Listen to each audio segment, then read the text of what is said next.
सीवान में डेंगू का प्रकोप, 152 मरीज। स्वास्थ्य विभाग सतर्क। जी हां दोस्तों, सीवान और आसपास के जिलों में डेंगू के मामलों में तेजी से बढ़ोतरी हो रही है। अब तक जिले में 66 डेंगू मरीजों की पुष्टि हुई है, जिनमें 57 सीवान के और 9 अन्य जिलों के हैं। दोस्तों, स्टेट रिपोर्ट के अनुसार जिले और बाहर रहने वाले कुल 152 लोग डेंगू से पीड़ित हैं। मच्छरों के प्रसार को रोकने के लिए स्वास्थ्य विभाग जल जमाव वाले क्षेत्रों में लार्विसाइडल का छिड़काव और फॉगिंग कर रहा है। जिला मलेरिया विभाग के अनुसार जुलाई से नवंबर तक डेंगू का पीक सीजन है। सभी अस्पतालों में डेंगू जांच और इलाज की सुविधाएं उपलब्ध कराई गई हैं। स्कूलों में कंप्यूटर शिक्षा। जी हां दोस्तों, बिहार सरकार ने सरकारी स्कूलों में शिक्षा को डिजिटल और अधिक सुरक्षित बनाने के उद्देश्य से कई बड़े कदम उठाए हैं।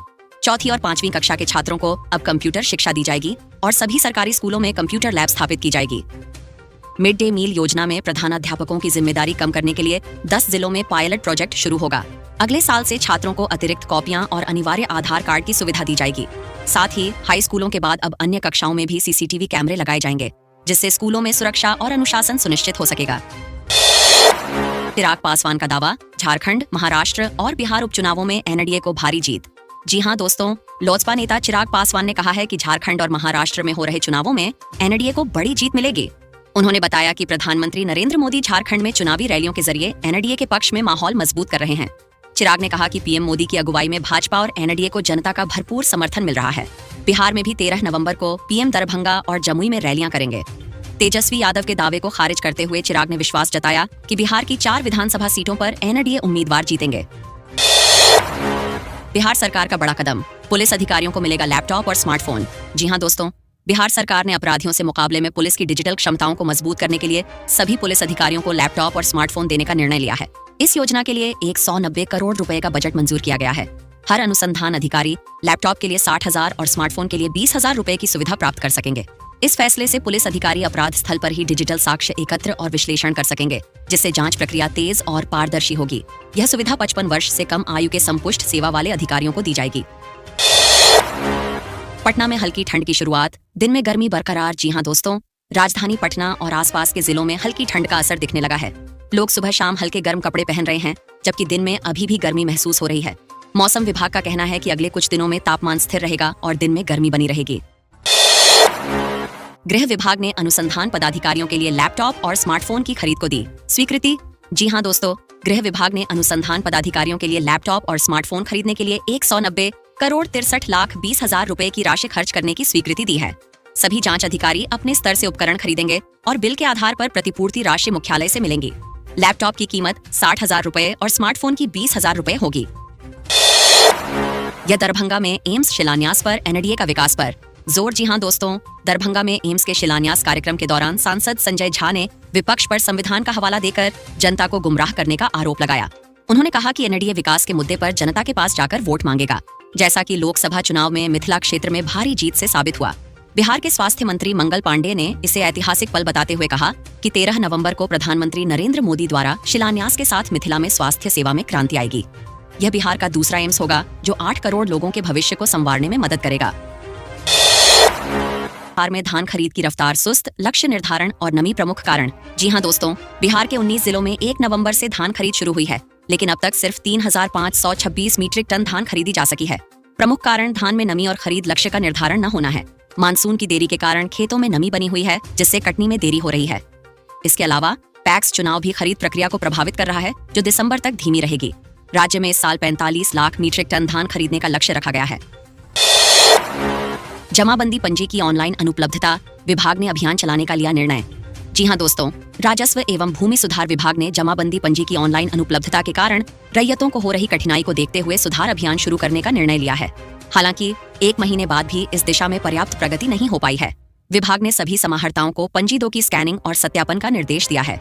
36 प्रकार के राजस्व दस्तावेजों की डिजिटाइजेशन का कार्य चल रहा है, जिससे दस्तावेजों की सुरक्षा और आसानी से उपलब्धता सुनिश्चित होगी।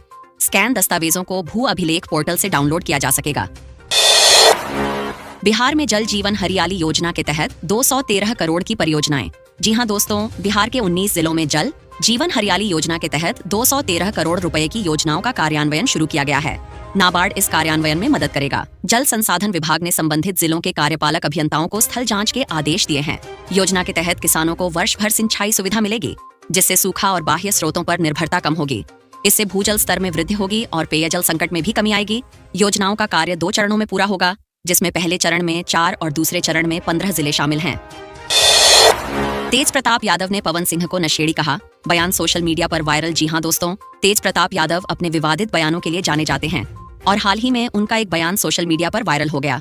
एक इंटरव्यू में तेज प्रताप ने भोजपुरी सुपरस्टार पवन सिंह को नशेड़ी बताते हुए कहा कि वह शराब पीकर गाने गाते हैं। ये पहली बार नहीं है जब तेज प्रताप ने पवन सिंह पर ऐसे आरोप लगाए हैं। उनका यह बयान सोशल मीडिया पर चर्चा का विषय बन गया है, जिससे भोजपुरी इंडस्ट्री और उनके प्रशंसकों के बीच बहस शुरू हो गई है।